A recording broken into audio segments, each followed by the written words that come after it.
Hi everyone! Welcome back sa aking munting channel.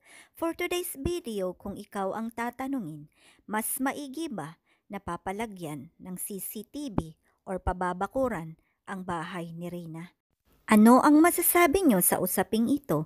Naway makapag-iwan kayo ng inyong komento o mga opinion upang sa ganon ay matignan natin or madesisyonan natin kung ano nga ba ang makabubuti para sa pabahay kay Reyna. Para sa akin, kung mangyari man na pabakuran at malagyan ng CCTV ay the best po talaga para sa kapakanan ni Reyna. Maraming salamat sa ating mga butihing sponsors, mga supporters, lahat ng individuals, senior citizens, secret viewers at mga iba't ibang grupo reactors na sumusubaybay sa kwento ng buhay ni Reyna. Higit sa lahat, ang pabahay para kay Reyna.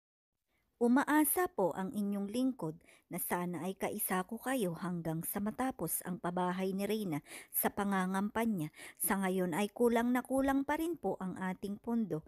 Kaya naman sa mga gustong tumulong, pwede po kayong magpadala sa GCash number na ito.